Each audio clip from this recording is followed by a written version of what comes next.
এক আল্লাহই আপনার জন্য যথেষ্ট, ইনশাআল্লাহ কাউকে লাগবে না। কেউ যদি না থাকে, এক আল্লাহই আপনার আমার জন্য যথেষ্ট।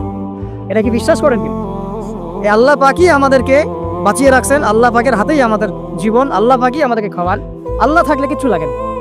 আর যারা আল্লাহ নাই, সারা দুনিয়া মিলেও তাকে সুখ দিতে পারবে, তার কিছুই করতে পারবে। এখন আসলে আমাদের সাথে আল্লাহ আছে কিনা একটু নিজেরাই বুঝতে পারো। আসলে আল্লাহ পাকের সাথে আমার সম্পর্ক কেমন? আল্লাহ বলে ডাকলে বা আল্লাহর কাছে দোয়া করলে কি আমার ভিতরে কোনো অনুভূতি আসে কিনা? রাসূল সাল্লাল্লাহু আলাইহি ওয়াসাল্লামের নাম আসলে আমার ভিতরে কোনো অনুভূতি আসে কিনা? বুঝবেন ইনশাআল্লাহ, এটা আপনার আস্তে আস্তে বুঝে যাবেন। তাহলে নিজের তাজকিয়ার দিকে ফোকাস করেন, এবং তাজকিয়া অর্জন করার জন্য অবশ্যই সোহবত লাগে। যারা আত্মশুদ্ধিতে পরিপূর্ণ মানুষ, এই মানুষগুলোর সাথে পরামর্শ করে চলবেন। আর নিজের দিন পালন করেন, দিনটাকে আর বিভক্ত হতে দিবেন। যারা এই বিভক্তির দিকে নিয়ে যায় এদেরকে বয়কট করবেন, মিশবেনই না এদের সাথে। বরং আমি বলছি, বাংলাদেশে এমনিই তো শত শত দল হয়ে গেছে।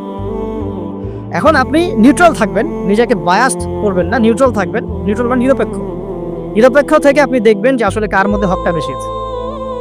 এরপর আপনার বুঝ অনুযায়ী কোরআন সুন্নাহর সাথে মিলিয়ে উলামায়ে কেরামের পরামর্শে যেদিকে তারা আপনাকে হেদায়েতের পথে নিয়ে যাবেন সেই পথে আপনি চলবেন।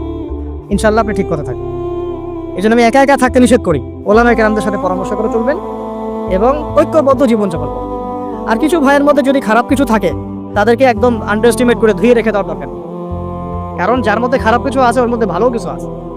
খোলা মনে ভালোগুলো নিয়ে নেবেন, খারাপগুলো আপনি ছেড়ে দিবেন। এখন বলতে পারে, আপনি কিভাবে বুঝবেন ভালো কোনটা খারাপ কোনটা?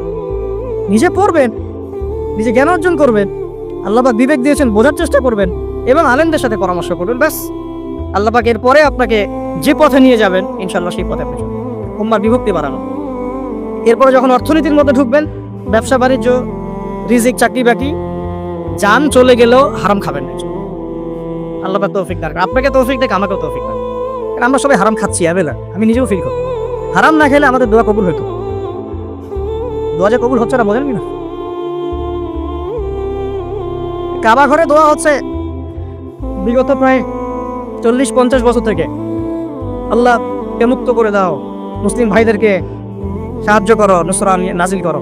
আপনি দোয়ার কি বরকত দেখতে পারতেছেন? দোয়ার কি ইম্প্যাক্ট পড়তেছে? রিজিক হারাম, রিজিক অনেক সময় হারাম হয়ে যাচ্ছে আমাদের। এমনকি হজের মতো মৌসুমে, উমরার মতো মৌসুমে আমরা যে গোষ্ঠগুলো খাচ্ছি বাইরে, এগুলো যে কতটুকু আল্লাহর নামে জবাই করছে আল্লাহ ভালো দেয়। ভাবতে হবে তো, এগুলা পারতেছি না। আমি সত্যি বলতেছি যে আমরা হালাল খাইতেও পারতেছি না। মনে হয় চেষ্টা করতে হবে 100% হালালের উপর থাকার। যদি আল্লাহর নামে জবাই না করা হয় সেটা কি হালাল হবে? যদি আমার টাকার মধ্যে সুদ থাকে হালাল হবে? যদি আমার টাকার মধ্যে ঘুষ থাকে হালাল হবে? বাংলাদেশের লক্ষ লক্ষ মানুষ নামাজ পড়ে মসজিদে ঘুষখোর। বাংলাদেশের লক্ষ লক্ষ না, কোটি কোটি মানুষ মসজিদে নামাজ পড়ে, মুসল্লি সুদখোর। অনেক মসজিদ কমিটি আছে সুদখোর। ভাই, আমার কথা বলতে কোনো ভয় কাজ করে না, আর আমি কারো পরোয়া করি না। সত্য কথা বলি, এক আল্লাহ ছাড়া। বাংলাদেশে লক্ষ লক্ষ মানুষ আছে মসজিদে নামাজ পড়ে সুদখোর, ঘুষখোর, দুর্নীতিবাজ, করাপ্টেড। আমাদের কথা বলছি, দাড়ি টুপি বলা মানুষ, আমরা বহু দাড়ি টুপি বলা মানুষ আছি, সমাজে চলাফেরা করি, আমাদের রিজিক ঠিক নেই, হারাম খাচ্ছি। দোয়া কবুল হবে? আল্লাহ পাক আমাদেরকে হারাম থেকে বাঁচান। এরপর পরিবার যখন গঠন করতে যাবেন, ভুল করে পরিবারে অনইসলামিক কোনো মতাদর্শকে স্থান দিবেন। পরিবারের বউ বাচ্চা যেন পর্দা করে, খেয়াল রাখতে হবে। বিয়ে শাদী করার সময় খেয়াল রাখতে হবে কোন মেয়েটাকে বিয়ে করছে। একটা মেয়ের বাহ্যিক সৌন্দর্য সবকিছু না। 3 মাস 4 মাস খুব মজা লাগবে, তারপর দেখবেন যখন আসল লাইফে আমরা ঢুকে যাই তখন দেখবেন দায়িত্ববোধটাই সবচেয়ে বড় কথা হয়ে দাঁড়ায়। এই রওনাক চলে যাবে, দিনদারিতা না থাকলে এই রওনাক চলে যাবে। মেয়ে দিনদার কিনা এটা দেখবেন সবাই। দিনদার হলে যদি একটু গায়ের রং কালো হয়, বিয়ে করে ফেলেন। বিয়ে তো কঠিন করে ফেলছে সমাজ, জেনা সহজ হয়ে গেছে। মোস্তফা কামাল আতাতুর্ক যখন ক্ষমতায় আসছিল না, আমি সংবিধান চেক করলাম আজকে পড়তে এক জায়গায়, ওই সময়কার সংবিধান তুরস্কের। মোস্তফা কামাল আতাতুর্ক যখন 1918 সালের পরে ক্ষমতায় আসছে, ওকে তো ক্ষমতায় বসাইছে ব্রিটেন। এত জানেন হিস্ট্রিটা, আপনারা অনেকে জানেন যারা পড়াশোনা করেন। ও সংবিধানে লিখেছে যে একাধিক বিয়ে করা হারাম, আর অমুসলিম নারীকে বিয়ে করাও বৈধ। সব উল্টাই দিছে। আমাদের সমাজে এখন ওইরকম চিত্র দেখা যাচ্ছে যে আপনি 17 বছরে বিয়ে করতে পারবেন, 17 বছরে আপনি জেনা করছেন, আল্লাহ মাফ করুক। বাংলাদেশে 17 বছর বয়সে জেনা করা ছেলে মেয়ের অভাব আছে? আদমশুমারির মতো এই কুমারিত্ব টেস্ট যদি করা হয় ছেলে মেয়েদের, তারপর দেখা যাবে। তো বিয়েটাকে সহজ করা উচিত। বিয়ের বয়স একটা ফিক্স করা হয়েছে, এর সাথে তো আমরা এখন যুদ্ধ করতে পারবেন? ছেলেদের আচ্ছা ফিক্স করছে বুঝলাম, এখন ওই বয়সটা হয়ে গেলেই আপনার সন্তানের বিয়ের ব্যবস্থা করে ফেলেন এবং এটাকে সহজ করে দেন, এত জটিল করেন না, সহজ করে দেন যাতে করে ওরা জিনা থেকে বেঁচে থাকতে পারে। ভাই বিশ্বাস করেন, বহু দাড়ি টুপিওয়ালা মানুষ, এলেমওয়ালা মানুষ এইসব মিম্বরে দাঁড়ায় হক কথা বলতে পারে না জেনার কারণে। এই যে আমরা চলাফেরা করতেছি না, চোখের জেনা তো হচ্ছে অ্যাভেলেবল, অনেক সময় মনেরও জেনা হয়ে যাচ্ছে।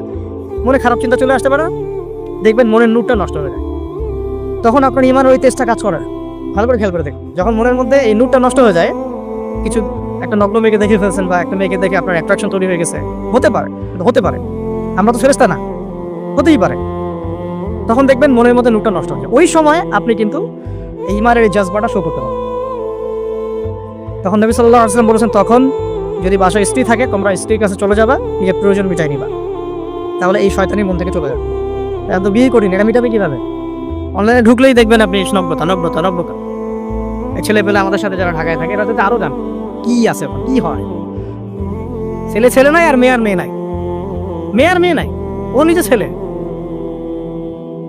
একটা মেয়ের যে চরিত্র খারাপ এটা বোঝার জন্য এতটুকু যথেষ্ট যে ও মোটর সাইকেলের পিছনে বসছে কিভাবে এটা দেখবেন। একটা আপনার শালীন দিনদার স্ত্রীকে নিয়ে যদি আপনি মোটর সাইকেলে জানো, দেখবেন তার বসার ধরনটা কেমন, আর যাদের সাথে যে ফ্রি মিক্সিং এ প্রেম প্রীতির সম্পর্ক করে এদের বসার ধরনটা কেমন। বসাই আপনাকে বলে দেবে কত বড় বেয়াদব, কত বড় আদবহীন, বেহায়া একান্ত। আমার কথা ইশারা দিচ্ছি, সব তো বলা যাবে। তো এটাকে সহজ করবেন, এখানে দিনদারিতাকে প্রাধান্য দিবেন, ভুলেও দুনিয়াদারিকে প্রাধান্য দিয়েন না। ও বাপের কয় টাকা আছে, ওর বিয়ে করলে আমি পাবো কি, কত সুন্দর ঐশ্বরিয়া রায়ের মতো কিনা, এগুলো দেখার দরকার। এগুলো থাকে না, আস্তে আস্তে চলে যায়, দিনদারিতা থেকে যায়। ইব্রাহিম আলাইহিস সালামের স্ত্রীদের কথা আজকে আমরা স্মরণ করি না? হাজেরা আলাইহিস সালাম, তার ওই সবর, সাফা মারওয়ার সাই, তাওয়াক্কুল আল্লাহর কাছে এত পছন্দ হয়েছিল যে কিয়ামত পর্যন্ত যত মানুষ হজ করবে, সাই না করলে হজ হবে না। ঠিক আছে, ওনার ওই হাঁটা দৌড়াদৌড়ি আল্লাহর কাছে এত পছন্দ হয়েছে। আপনি জামজাম কূপ ওখানে যে তাওয়াফ করছেন না, তাওয়াফ করে যে পানি খেয়ে আসলেন, সাফা মারওয়া সাই করলেন, এই সাই না করা পর্যন্ত আপনার হজই হচ্ছে না, ওমরাই হচ্ছে না। একজন দিনদার মেয়ের দিনদারিতা আল্লাহর কাছে কিভাবে কবুল হয়ে থাকে? আমাদের মেয়েদেরকে বুঝান, বাসায় গিয়ে বোনদেরকে বুঝান, মাদেরকে বুঝান, স্ত্রীদেরকে বুঝান, তাদেরকেও একটা উদ্দেশ্য আল্লাহ পাক সৃষ্টি করেছেন। কি উদ্দেশ্য? তারা যেন ইসমাইলের মতো প্রজন্ম জন্ম দিতে পারে। তাদেরকে সিরিয়াল দেখার জন্য পাঠানো হয়, তাদেরকে রং তামাশা করার জন্য আর স্নো পাউডার মেখে বাইরে ঘোরার জন্য পাঠানো হয় না। এবং এটাকে কন্ট্রোল তো আমাদেরকে করতে হবে। এই যে বললাম, কন্ট্রোল করতে গিয়ে যদি দেখেন পারতেছেন, আপনার দ্বারা হচ্ছে না, তখন কি প্রয়োজনে ডিসকানেক্টেড হয়ে যাবেন, তাও নিজের দিনকে ক্ষতিগ্রস্ত হতে দিবেন। কিছু করেন নাই তো, চেষ্টার উপর চেষ্টা করে যাচ্ছেন আপনি 10 বছর, 15 বছর, 5 বছর, 7 বছর, কোনো রেজাল্ট পাচ্ছেন না। আপনি কি করবেন? দিন ছেড়ে দেবেন? আপনিও তাদের মতো হয়ে যাবেন? আপনাকে আপনার স্বতন্ত্র জায়গায় থাকতে হবে। আল্লাহ পাক তৌফিক দান করুন। আর ইসলাম সংশোধনের মধ্যে সমাধান আসলে আলহামদুলিল্লাহ। এরপরে বাচ্চা কাচ্চা যেগুলো হবে, এগুলো পয়েন্ট মনে রাখবেন, পড়াশোনা থেকে নিয়ে এই পর্যন্ত বাচ্চা কাচ্চা যেগুলো হবে, এক একটা বাচ্চাকে আগামী দিনের যোদ্ধা হিসেবে গড়ে তুলবে। কি যুদ্ধ করবে তারা? আগে আদর্শিক যুদ্ধ করবে, আদর্শিক যুদ্ধ করবে যে আমরা ওইসব আদর্শে চলি না, আমাদের নিজস্ব আদর্শ আছে, এটা ইসলাম। আমাদের কিতাব আছে কোরআন, আমাদের সুন্নাহ আছে মুহাম্মদ সাল্লাল্লাহু আলাইহি ওয়াসাল্লামের সুন্নাহ। এরা বৈষয়িক শিক্ষাও শিক্ষিত হবে, ইসলামিক শিক্ষাও শিক্ষিত হবে ইনশাআল্লাহ। এরপরে এদের দ্বারা ইনশাআল্লাহ এমন জেনারেশন আমরা গড়ে তুলব, যে জেনারেশন আগামী দিনে ইসলামের পতাকা বহন করবে। আমরা যেটা পারি নাই, চেষ্টা চালাবো, আমাদের বাচ্চাদেরকে গড়ে তুলবো ইনশাআল্লাহ। করা যাবে না? আল্লাহ পাক আমাদেরকে এই সব উদ্দেশ্যে দুনিয়াতে পাঠাইছে। এভাবে ইনশাআল্লাহ আমরা ইলম অর্জন, তাসকিয়া অর্জন, আমল বাড়িয়ে দেওয়া, হালাল খাওয়া, পরিবার গঠন করা, প্রজন্ম গঠন করা, এই কাজগুলো করতে করতে করতে আমরা আগাবো ইনশাআল্লাহ। এবং এখন যা চলছে এই ফিতনাগুলো থেকে আমরা নিজেদেরকে দূরে রাখার চেষ্টা করি। আর যেখানে মুসলিমদের এগেইনস্টে এই কাফের, মুশরিক, জালেম, মুনাফিকরা পদক্ষেপ দিবে, আমরা আমাদের সাধ্য মতো এটাকে প্রতিহত করব। হয় জবান দিয়ে প্রতিহত করব, নাহলে লিখে প্রতিহত করব, নাহলে কোনো সাহায্য করে প্রতিহত করবো, নাহলে অ্যাটলিস্ট দোয়া করে প্রতিহত। কিছুই নাই, কমপক্ষে কি করবেন? দোয়া করো। কিছু নাই, কমপক্ষে দোয়া করো। কিন্তু কোনো অবস্থাতেই আত্মসমর্পণ করবেন না। ওদের সামনে কোনো অবস্থাতেই জালেমের সামনে হাঁটু গেড়ে দিবেন, মাথা উঁচু করে বাঁচবো ইনশাল্লাহ, মাথা উঁচু করে নেব। এই জেনারেশনকে কে বুঝাবে যে মোবাইল থেকে দূরে থাকতে হবে? বিনা প্রয়োজনে ফোন ইউজ করবা না, বিনা প্রয়োজনে ফোনে হাতও দিবা না। একটা ছবি তুললে কি হয়? হাজারে আসওয়াদ গুনাহ মাফ হয়। একটা ছবি তুললে কি গুনাহ মাফ হয়? কোনো নেকি হয়? এটা কি পরকালে সুপারিশ করবে? এই মোবাইলের আসক্তির কারণে এই যুব সমাজের চিন্তার ক্ষমতা নষ্ট হয়ে গেছে। বিশ্বাস করেন আমার কথা, আমার কথা বিশ্বাস করেন। এই মোবাইল আসক্তির কারণে এই যুব সমাজ আর চিন্তাই করতে পারে না। সারা দিন ফোনে ব্যস্ত, সারাটা দিন সময় পাইলেই ফোন। আর ফোনে কি? YouTube, Facebook, WhatsApp, Instagram. আমাদের বাপদাদার, এই যে ভাইদের বয়সী যারা যারা এখন 40, 45, 50 এজের মধ্যে আছেন, যারা এই দেশ চালায়, সমাজ চালায়, অর্থনীতি চালায়, তাদের চেয়ে এদের চিন্তা শক্তির লেভেল অর্ধেকেরও কম। আমি আপনাদেরকে গ্যারেন্টি দিচ্ছি, এখন যদি আরেকটা মুক্তিযুদ্ধ হয়, আল্লাহ না করুক, তাহলে এই তরুণ প্রজন্ম কিছু করতে পারবে। আপনি আমার কথা বিশ্বাস করেন। টিকটকের একটা ভিডিওর জন্য এদের কাণ্ডকীর্তি দেখলে মনে হয় যেন মানুষ না গরু না ছাগল, কি আসলে। আর আমরা তো ঢাকা শহরের মতো শহরে থাকি, একটা টিকটকের ভিডিও বানানোর জন্য এরা কি করে চিন্তা করতে হবে। কাপড় খুলে ল্যাংটা হয়ে নাচে একটা টিকটকের ভিডিও করার। একজন আলেমেদিন আসছে, তাকে মানে মোবাইলে বিরক্ত করতে করতে তার লেকচারের টপিকটাই নষ্ট করে। আর আমরা যে ওস্তাদদের কাছে পড়াশোনা করি, আমি জীবনে আমার ওস্তাদকে এটা বলার সাহসই পাই নাই, ওস্তাদ আপনার সাথে একটা ছবি তোলা যাবে? আমি আল্লাহ কসম করে বলছি, আমি এই পর্যন্ত, আমি যার কথা বলছি তিনি এই উপমহাদেশের অন্যতম একজন শ্রেষ্ঠ মুহাদ্দিস। আমরা তাদের কাছে যাওয়া আসা করি পড়াশোনার জন্য, তিনি জ্ঞান শেখার জন্য। আজ পর্যন্ত আমি কোনোদিন বলতেও পারি নাই যে উস্তাদ আপনার সাথে একটা ছবি তুলতে চাই। বিশ্বাস করেন। কিন্তু এই ওয়াজ মাহফিল, এইটা ওইটা, এইসব জগৎগুলোতে গিয়ে আমরাও নষ্ট হয়ে গেলাম। মানুষের মধ্যে নূর, তাজকিয়া, আদব, মসজিদের আদব কায়দা, ভদ্রতা সব নষ্ট হয়ে গেছে। এবং এর অন্যতম একটা প্রধান কারণ মোবাইল ফোন। আজকের লেকচারের টপিক মোবাইল ফোন না, এই যে কথাগুলো বলতে বাধ্য হলাম। যখন আমরা এখন আলোচনা করতেছি, এই সময় কয়টা বাজে? এখন 12:50। এই সময়ে না জানি কতগুলা মুসলমান এখন শহীদ হয়ে গেল। এই সময় যখন আমরা এখন আলোচনা করতেছি, ঠিক এই সময় না জানি কতগুলা বোন সৈন্যরা তুলে নিয়ে চলে, না জানি কতগুলা বাচ্চার মগজে আবার বোম মারলো গুলি। এই সময় যখন আমরা কথা বলছি, আর মিডিয়াতে সংখ্যা আসবে খালি 6,000 মরলো, 6,500, 7,000, কোনো ফিলিংসই নাই। মোবাইল ফোনে আছে, স্ক্রল করে আর দেখে কতজন, ও 10,000 মরছে, তো কি আমি তো আর মরি নাই, আমার দেশও তার হয় নাই। বিশ্বাস করেন, আমরা এখন আর কোনো জায়গায় মানুষের পর্যায়ে পড়তেছি। মানুষ কাকে বলা? যার আবেগ অনুভূতি আছে, যার ব্যক্তিত্ব গায়রত আছে, যার সম্মানবোধ আছে, রুচিবোধ আছে। মুসলিম উম্মাহ কাকে বলে? যার একটা অংশে আঘাত লাগলে আর এক অংশ ব্যথা পাবে, নাকি ভাই? ভুল বললাম না? ঠিক বল। একটা মুসলিম উম্মাহ মানে কি? একটা অঙ্গে আঘাত লাগছে, আরেকটা অঙ্গ ব্যথা পাবে। আদতে কি হচ্ছে? প্যারালাইজড। ওই যে বলি না প্যারালাইজড, আমাদের মধ্যে প্যারালাইসিস ঢুকে গেছে। জুমার খুতবার সময় এমনি 5 মিনিট নষ্ট করলাম, আল্লাহ মাফ করুন। সরাসরি কিছু কথা আপনাদেরকে বলি, একদম সরাসরি। আমরা এখন এমন একটা সময় আছি, এই যে এই শেষ জামানায়, এই যুগে ফিতনা থেকে বাঁচা 4টাখানি কথা। আর এই ফিতনা থেকে বাঁচতে না পারলে জান্নাতে যাওয়া যাবে না। আর এই ফিতনাগুলো শুধু রাষ্ট্রে আর বিশ্বেই নাই, আমাদের রিজিকেও ঢুকে গেছে, পরিবারও ঢুকে গেছে, সমাজও ঢুকে গেছে, ধর্মেও ঢুকে গেছে।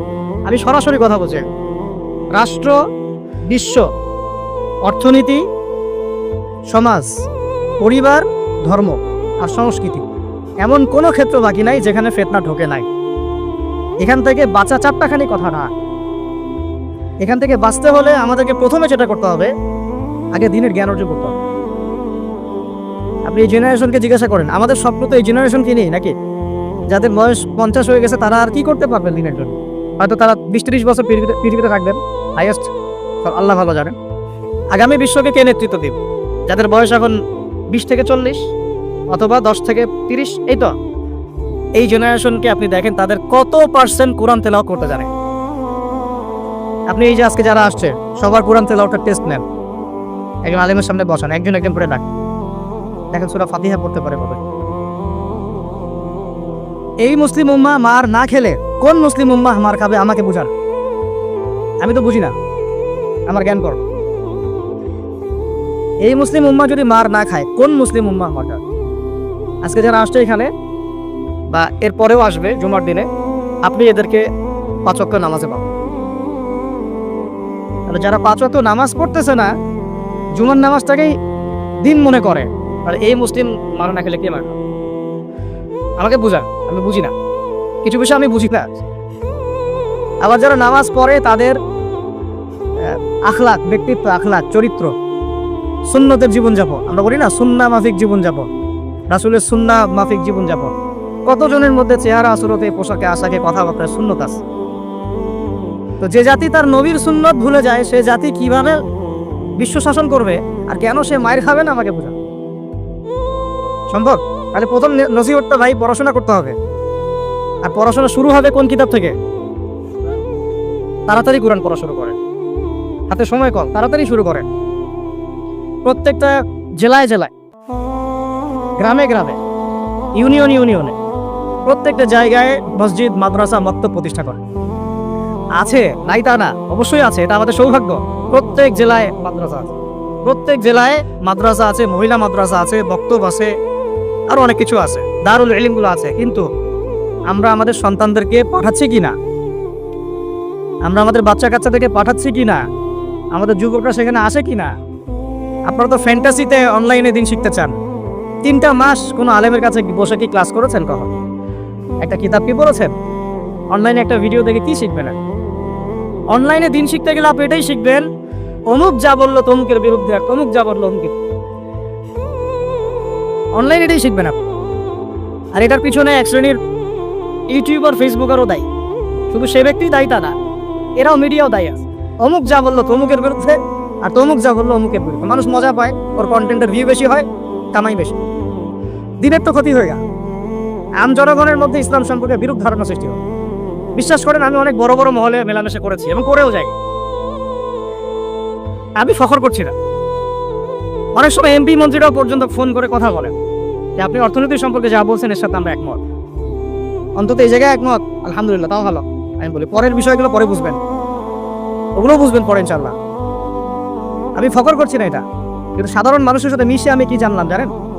সাধারণ মানুষ, আম জনগণ কি মনে করে? বলে যে ভাই আপনি ইসলাম সম্পর্কে সুন্দর কথা বলেন, ভালোই, সবই ঠিক আছে, কিন্তু আপনাদের আলেমদের মধ্যেই তো ঐক্য নেই। আপনি কাদেরকে নিয়ে দিন ক্যাম্প? আমাকে বলেন, আমি কি উত্তর দিব? কি চাচা, কথা কি ঠিকটা ভুল? আপনি বলেন, আমি কি অ্যান্সার দিব? যখন তারা এভাবে আমাকে বলবে আপনি দিনের জন্য কি করবেন, ঠিক আছে, কিভাবে গায়ন করবেন? আপনাদের মধ্যেই তো ঐক্য নাই। আপনাদের এক আলেম আরেক আলেমকে গালি দেয়, আরেকজন একজনের সম্পর্কে গীবত করে, আরেকজন একজনের সম্পর্কে সমালোচনা ধুয়ে রেখে দিচ্ছে, মানে ওয়াশিং মেশিন অনলাইনে ধুয়ে দিবে। আমাকে বলেন কেন মার খাবো না? এমনি তো ঐক্য নাই, তার মধ্যে মানে ঐক্য বিভক্তি বাড়ানোর জন্য আমরা উঠে পড়ে লাগছি। আর কিছু ইস্যু বাস আছে ভিতরে, ইস্যু বাস, আজকে একটা ইস্যু, কালকে আরেকটা ইস্যু, পরশু আরেকটা ইস্যু। এই করতে করতে আসল যে গন্তব্য, আসল যে লক্ষ্য সেখান থেকে সরে গেল। আসল লক্ষ্যটা কি জানে? যেখানে আমাদের ভাইরা এখন মার খাচ্ছে না, আমাদের আসল লক্ষ্য ওইটাই পৃথিবীর এমন একটা জায়গা যেখান থেকে সভ্যতা শুরু হয়েছে। পৃথিবী মক্কা থেকে শুরু হয় নাই, ওই দিন থেকে পুরো বিশ্বে সভ্যতা শুরু হয়েছে। আজকে থেকে এটা 10,000 বছর আগের কথা, ওখান থেকেই শুরু হয়েছে। আর ওখানেই পৃথিবীর শেষ হবে। ওইখানেই যতক্ষণ পর্যন্ত ঈসা আলাইহিস সালাম না আসছেন এবং ইসলামী খেলাফত আবার কায়েম না করছেন, কিয়ামত হবে না। এই যে আসল জায়গাটা থেকে আমাদেরকে সরাই দেওয়া হয়েছে না? কয়জন ভাবে এটা নিয়ে? কয়জন জানে বা এটা নিয়ে? জানেই বা কয়জন? কিছু মানুষ আছে সারা জীবন হাত বাঁধা নিয়ে আপনাকে ব্যস্ত করে রাখবো। বাঁধবেন কোথায়? এখানে বাঁধবেন, এখানে বাঁধবেন, এইভাবে বাঁধবেন, এইভাবে বাঁধবেন, এইভাবে 5টা-6টা জায়গা নিয়ে ক্যাচাল করতে করতে করতে হায়াতই শেষ হয়ে যেত। মনে করেন একবার হাত নাই, এইভাবে দাঁড়া দাঁড়া নামাজ করতেছে, নামাজ হবে না? হবে না? আমার হাত আছে, আমার এখানে একটা ফোড়া উঠছে, মনে করেন সত্যি সত্যি উঠছে, এটা মিথ্যা বলছি না, তা আমি এভাবে নামাজ পড়বো, হবে কি না হবে না? হাত বাঁধেই নাই সে, হবে না হবে না? আর যখন বোম পরে জান থাকবে না তখন হাত বাঁধে কি করবে? উম্মার মধ্যে মারামারি কাটাকাটি বিভক্তি আর কাফেররা এসে উম্মার সাথে যুদ্ধ করা শুরু করবে, তখন হাত বাঁধে নিয়ে ব্যস্ত হয়ে থাকবে। এই ব্যস্ত আছেন বলেই তো হাতে অস্ত্র ধরতে পারছি না। এক ভাই খুব সুন্দর কথা বলছে যে বাংলাদেশ থেকে এরকম কিছু শায়েক এবং মানুষকে হায়ার করা এবং এদেরকে ছড়িয়ে দেওয়া, তাহলে জীবনেও তিনি আর অস্ত্র হাতে নিতে পারে, ওরা এগুলো নিয়েই ব্যস্ত থাকবে। আল্লাহ না করুক, যদি আল্লাহ না করুক, আমরা দোয়া করি, কিন্তু আমরা আশঙ্কা তো করি আল্লাহ না করুক যদি শান্তিপূর্ণ এই বাংলার মাটিতেও কখনো এরকম পরিস্থিতির সৃষ্টি হয়, আল্লাহ না করুক, দোয়া করি আমরা, তখনও এক শ্রেণীর মানুষ এগুলো নিয়েই ব্যস্ত থাকবে। আপনাকে আপনার মূল লক্ষ্যটা থেকে সরায় দেওয়া হচ্ছে। এটা বোঝার জন্য, এই ফিতনাগুলো চেনার জন্য ভাই সবার আগে দিনের জ্ঞান অর্জনের কোনো বিকল্প নাই।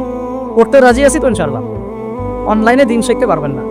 কিছু ভালো ভালো আলেম আছেন যাদের লেকচার হয়তো শুনতে পারবেন, শুনে আপনি উৎসাহিত হতে পারবেন, বুস্ট আপ হবেন, ইন্সপায়ার্ড হবেন, কিন্তু এটা দিন শেখার কনস্ট্রাকটিভ কোনো প্ল্যাটফর্ম না। আপনাকে খাতা কলম নিয়ে ওই স্কুল কলেজের মতোই আলেমদের কাছে আসতে হবে, সিলেবাস রেডি করতে হবে, সিলেবাসে পড়তে হবে, পড়ার জন্য জায়গা দরকার, মাদ্রাসা দরকার, মসজিদ দরকার, বক্তব্য দরকার, এগুলো আপনাদেরকে করতে হবে। আর যেখানে আছে সেগুলোকে আবাদ করতে হবে। যেমন মসজিদ করেছেন, আবাদ করেন এটাকে। মসজিদ মানে নামাজ পড়ে দরজা বন্ধ করে রেখে দিব, এর নাম মসজিদ? মসজিদ মানে এখান থেকে দিনের দাওয়াতটা ছড়াবে, দিনের শিক্ষাটা ছড়াবে, তাই নয় কি? আল্লাহ রসুল কি মসজিদ সাল্লাল্লাহু আলাইহি ওয়াসাল্লাম মসজিদ প্রতিষ্ঠা করে শুধু নামাজের সময় খুলতেন আর নামাজের পরে বন্ধ করতেন? একে 24 ঘন্টা এখানে ইবাদত, আমল, তাজকিয়া, জিকির, আজকার হতো না? এখনো তো মদিনায় হয়। মক্কা মদিনায় কি এখনো বন্ধ থাকে 1 মিনিটের জন্য? এখানে দার্স হচ্ছে, ওইখানে নামাজ হচ্ছে, ওইখানে আলোচনা হচ্ছে, চলতে থাকে সবসময়। এটা হলো মসজিদের ফাংশন।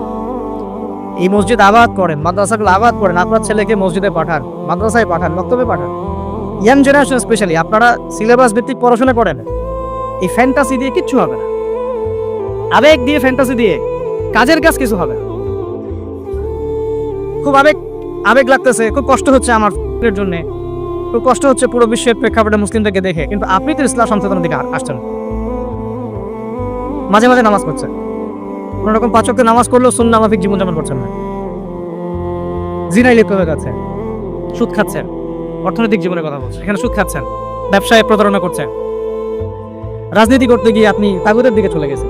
এক কথায় তাগুতের দিকে। তাগুত মানে আল্লাহ বাদ দিয়ে যার উপাসনা করা হয়। আমরা এখানে আল্লাহ পাকের বিধানে দাসত্বের চাইতে মানব রচিত বিধানের দাসত্ব বেশি করেছি, করছি, এখনো করছি, করে যাচ্ছি। কিছু করার নাই, কারণ পুরো বিশ্বটা এইভাবেই তো ফাংশন করা। যাদের গলায় জাতিসংঘের দড়ি আছে এরা তো এখান থেকে বেরোতে পারবে না, পারবে না। তাহলে ওদের আন্ডারে যে রুলস এন্ড রেগুলেশনস এর আওতায় তো চলতে হবে। কিন্তু শিরক হয়ে গেল, এখানে তো শিরক হয়ে গেল। মার না খাওয়ার কোনো কারণ নাই আমাদের এখন এই পর্যন্ত যে আমরা শান্তিপূর্ণভাবে নামাজ কালাম পড়তে পারছি আল্লাহ পাকের বিশ্বাস করেন, আল্লাহ পাকের খাস রহমত। জানি না কত বছর এই রহমত থাকবে এইভাবে যদি আমরা সতর্ক না হই।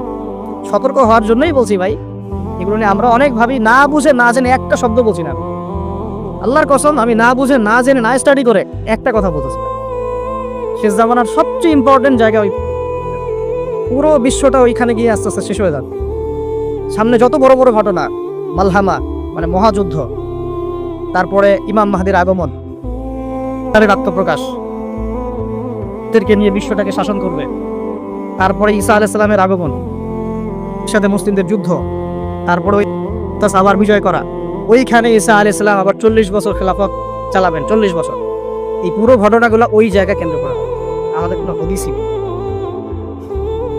আরো অনেক বিষয় আছে, কিন্তু মূল কথাটা হচ্ছে আমরা পৃথিবীতে হাসি তামাশা করতে, ঠাট্টা ছলনা করতে আসি না। আল্লাহ পাক প্রত্যেককে কিছু না কিছু দায়িত্ব দিয়ে পাঠাইছেন এবং আমাদের প্রত্যেককে আল্লাহ পাক পরীক্ষা করছেন, এবং এই হায়াতের রিজিকের নিয়ামতের আল্লাহ পাক আমাদের কাছে পাই করে হিসাব দিবেন। এই যে শ্বাস নিচ্ছে একটা শ্বাস, এই একটা শ্বাসের হিসাব আল্লাহ পাক নিবেন। একদিন নবীজি একটা বাগানে ঢুকলেন, তিনি ক্ষুধার্ত, সাথে আবু বকর সিদ্দিক। আবু বকর, তোমার বাসায় কি খাবার আছে? ইয়া রাসূলুল্লাহ, আমার বাসায় খাওয়া নেই। তো চলো ওমর, রাস্তায় ওমরের সাথে দেখা। ওমর কি অবস্থা? ইয়া রাসূলুল্লাহ, ক্ষুধার্ত, বাসায় খাবার নেই, আমার বাসায় খাওয়া। তিনজনে হাঁটতে হাঁটতে ঢুকলেন তালহা রাদিয়াল্লাহু আনহুর বাগানে। সেখানে মাশাআল্লাহ ঠান্ডা পানি খেলেন, খেজুর খেলেন, তৃপ্তি করে খেলেন। মাশাআল্লাহ, সে বাগান অনেক সুন্দর বড় ছিল। খেয়ে নবী সাল্লাল্লাহু আলাইহি ওয়াসাল্লাম বললেন, সুম্মা লাতুসআলুন্না ইয়াওমাইযিন আনিন নাঈম, যে অবশ্যই কিয়ামতের দিন আল্লাহ পাক এই ঠান্ডা পানি সম্পর্কেও আমাদেরকে জিজ্ঞাসা করবেন। আমরা প্রস্তুত নিঃশ্বাসের জবাব দেওয়ার জন্য, হিসাব দেওয়ার জন্য, পানির হিসাব দেওয়ার জন্য? ঠান্ডা পানিতে গোসল করে আসছেন, আজকে সবাই তৃপ্তি পেয়েছেন। শুকরিয়া কখন আদায় হয় যে আল্লাহ পানি নাজিল করেছে, এই জন্য তোমার শুকরিয়া। খেলাম 4টা ভাত, এই 4টা ভাত নাই। আমার কথা বিশ্বাস করেন, কথাগুলো আমি কলিজা থেকে বলছি। আমি জীবনে খাওয়ার হাতে নিয়ে 2 দিন কেঁদেছি। একদিনের ঘটনা আমি বলতে পারবো না, এটা কিয়ামতের মাঠে দেখা যাবে। অনেক বাধ্যবাধকতা আছে, আমরা বলতে পারি। তবে খাওয়ার কথা ছিল আমার খিচুড়ি, আমার সাথে 3-4 জন গেস্ট ছিল। আমি বাসায় ফোন করেছি, আমার সাথে গেস্ট আছে, কি রান্না করলে ভালো হয়? বললাম খিচুড়ি করলে ভালো হয়, খেয়ে ফেলবে তাড়াতাড়ি। ওই খিচুড়ি খাওয়া হলো না, কোন একটা কারণে খাওয়া হলো না। একদিন পর সেই খিচুড়ি খেতে পারলাম। দেখলাম যে একদিন পর যে খাবারটা আমার কাছে এসেছে এটা খিচুড়ি, যে খিচুড়ি আমার বাসায় খাওয়ার কথা ছিল। ওই দিন ওইটা দেখে আমার চোখ দিয়ে পানি পড়লো যে এই খাবারটা আমার এখানে খাওয়ার কথা ছিল, অন্য কোনো খাবার। আর একদিন এই যে 8 তারিখ না 9 তারিখে যখন আমরা আমার বাসায় খাবার নিয়ে আসছে, রোজা করলে তো খাইতে ভালো লাগে নাকি? ইফতার করার পরে খাবারটা খেতে ভালো লাগে না? শান্তি লাগে। রুটি, গরম গরম রুটি, খাসির গোশত, খুব ফেভারিট খাবার মুসলিমদের। বিশ্বাস করে খেতে পারতেছি না, মিথ্যা কথা বলছি না, ফখর করেও বেশি বলছি, আল্লাহর কসম, আল্লাহ সাক্ষী।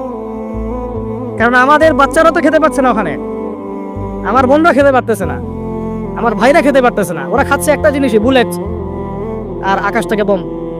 আমরা তৃপ্তি করে খাচ্ছি, একবার ফিকিরও হয় না যে এর জন্য আল্লাহ শুকরিয়া আদায় করতে হবে, আমাদের কৃতজ্ঞতা স্বীকার করা উচিত, ওদের কষ্টে আমাদের ব্যথিত হওয়া উচিত। খাবারটুকু পাঠাতেও তো পারছি না, যে আমরা সবাই 10-20 টাকা করে তুলে 1 কোটি টাকা ফান্ড একটা কালেক্ট করে পাঠাই দিব, এই সুযোগটাও তো পাচ্ছি না। এত সহজ কি ব্যাপারটা? কে যাবে, কে দিবে? আর যারা কাজ করছে তারাও অথেন্টিক কিনা, আসলে এই জায়গায় যাচ্ছে কিনা, ওরা পাচ্ছে কিনা, চতুর্দিক থেকে অবরুদ্ধ যায়।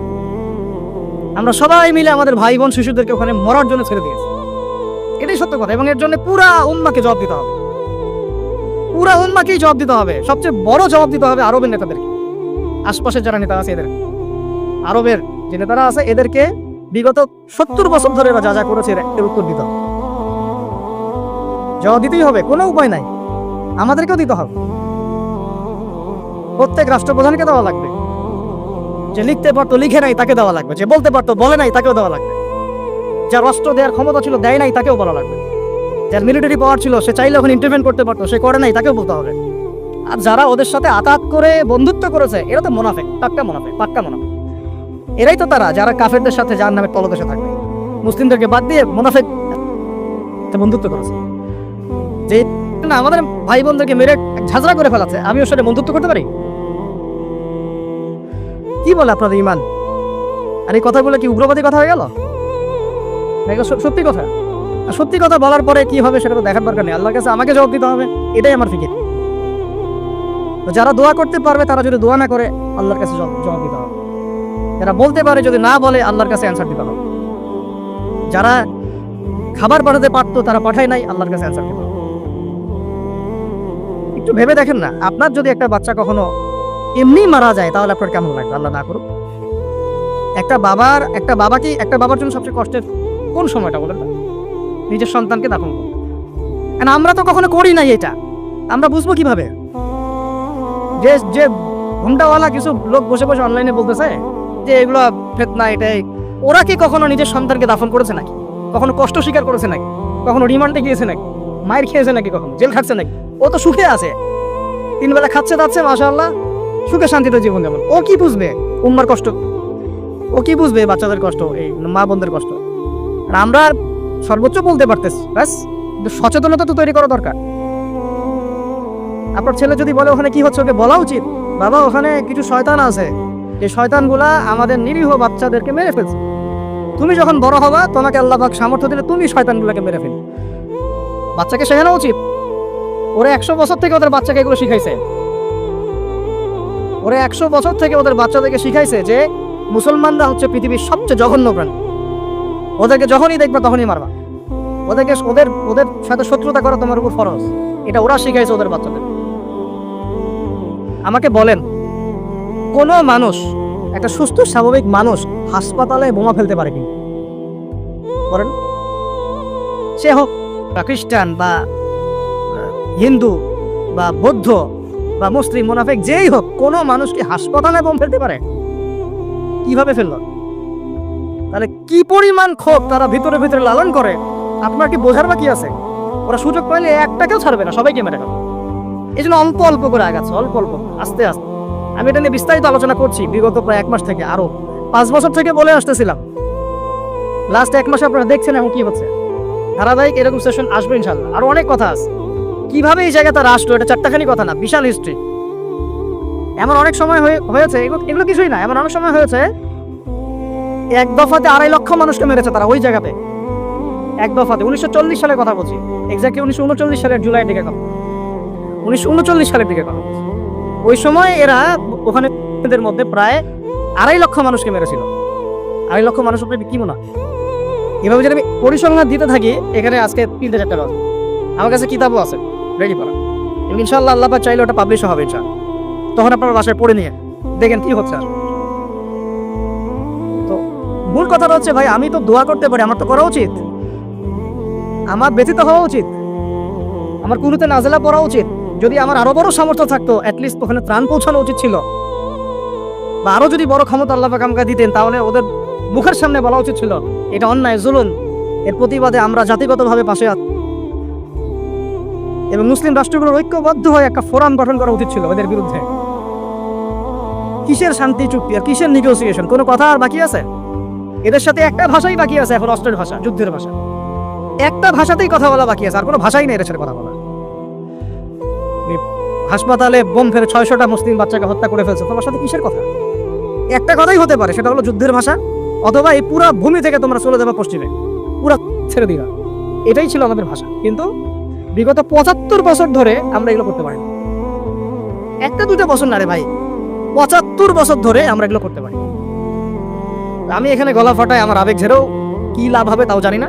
অ্যাটলিস্ট আমরা আমাদের জবাবটা তো আল্লাহর কাছে দেওয়া লাগবে। আল্লাহ পাক আপনার অপারগতাও জানেন, আপনার সামর্থ্যের সীমাও জানেন। আল্লাহ পাক দেখবেন এর মধ্যে থেকে আপনি কি করেছেন, দেখবেন কি না? এখন ভাই আমাদের কি এইসব মোবাইল, সেলফি, হাবিজাবি এগুলোই জীবন? না, আমাদের কি চিন্তা করতে হবে? একটু চিন্তা করতে গেলে প্রথম সলিউশন পড়াশোনা করতে হবে, কোরআন পড়তে হবে। যে যাই বলুক কোরআন পড়লেই হয়ে যাবে, সেই হয়ে যাবে, সব কথা বাদ দেন, আপনি কোরআন পড়েন। যে যাই বলুক না কেন, কোরআন পড়তেই হবে আপনাকে, এর অনুবাদ আপনাকে পড়তেই হবে, তাফসীর আপনাকে ঘাটতেই হবে, পাশাপাশি নবীর হাদিসগুলো আপনাকে পড়তে হবে। অবশ্যই কোনো না কোনো আলেমের উদ্বাস্তুর মতো জীবনযাপন করবেন না। এই 10-20 জন সার্কেল নিয়ে ওলামায়ে কেরামদের মধ্যে যারা হক্কানি ওলামায়ে কেরাম, তাদের কাছে এসে পরামর্শ করে চলাফেরা করবেন, যাতে আপনি বিভ্রান্তির শিকার না হন, পরামর্শ করতে পারেন। বাংলাদেশে কি আলেম ওলামার অভাব আছে? যত তাদের মধ্যে বিভক্তি থাক, যতই তারা একে অপরের সাথে কলুশনে থাক না কেন, যত দল থাক, তারপরেও আপনি ওলামায়ে কেরামের সাথেই থাকেন। তারপরে তাদের জবাব তারা দিবেন, বাট আপনি আপনার জায়গার দায়িত্বটা পালন করবেন। এবং হকপন্থী চিনে নেবেন। হকপন্থী আর মুনাফিক চেনার সবচেয়ে উপযুক্ত সময় কোনটা সেটাও বলে দিই। হকপন্থী ওলামায়ে কেরাম আর মুনাফিক যারা মুসলিম উম্মার ভিতরে কাজ করছে আমাদের মতো লেবাস পোশাকে, এটা চেনার, ফাইন্ড আউট করার সবচেয়ে শ্রেষ্ঠ সময় হচ্ছে উম্মার এই সংকটপূর্ণ সময়গুলো। উম্মার উপর যখন কোনো বিপদ আপদ, বালা মুসিবত, সংকট আসবে, আপনি এমনি বুঝতে পারবেন কারা মুনাফিক কারা হকের উপর। যদি আপনার বিবেক থেকে থাকে, আপনার বুঝ থেকে থাকে, এরপরেও যদি না চিনতে পারেন, অন্ধ আপনার মতো 100 অন্ধ। এই মাজলুমদের বিপক্ষেও বহু আলেম কথা বলে নাই, বাংলাদেশে বলে নাই। আপনাকে আমি আর কিভাবে চিনাবো, কিভাবে চোখে আঙ্গুল দিয়ে চিনাবো যে আসলে কারা হকপন্থী কারা বাতিলপন্থী? এটুকু তো আপনার দায়িত্ব চেনার। কিভাবে এভাবে তাদের সাথে আপনি নিজের জীবনটা নষ্ট করে ফেলতেছেন? সুবহানাল্লাহ। আল্লাহ পাক আপনাদেরকে হেফাজত করুন, সঠিক পথে রাখুন, ওলামায়ে কেরামের সোহবতে থাকুন, হকপন্থী ওলামায়ে কেরাম। আর ভাই প্রতিদিন যে সুন্নাহগুলো আছে এগুলো আমল করুন, নিজের উপর একটা সংশোধন নিয়ে আসুন। আল্লাহ পাক ততক্ষণ পর্যন্ত আমাদেরকে বিজয় দিবেন না যতক্ষণ না আমরা পরিপূর্ণ ইসলামে প্রবেশ করতেছি। পরিপূর্ণ ইসলাম মানে কি শুধু জুমার নামাজ পড়া, শুধু ঈদের নামাজ পড়া? আমাকে বলেন, আপনারা তো জানেন সবকিছু। পরিপূর্ণ ইসলাম মানে কি? 5 ওয়াক্ত নামাজ তো আপনাকে পড়তে হবে। আল্লাহ যদি তৌফিক দেন, সামর্থ্য দেন, তাহাজ্জুদও পড়তে হবে, চেষ্টা করতে হবে, নফল আমল বাড়াই দিতে হবে, জিকির আজগার, তেলাওয়াত, তাসবিহ, তাহলিল বাড়াই দিতে হবে, আল্লাহর কাছে কান্নাকাটি বাড়াইতে হবে, ফিতনা থেকে দূরে আসার চেষ্টা করতে হবে, এই জগতের মোহ ছাড়তে হবে। যতটুকুতে আমার জীবন চলে যায় বাস এতটুকুতেই।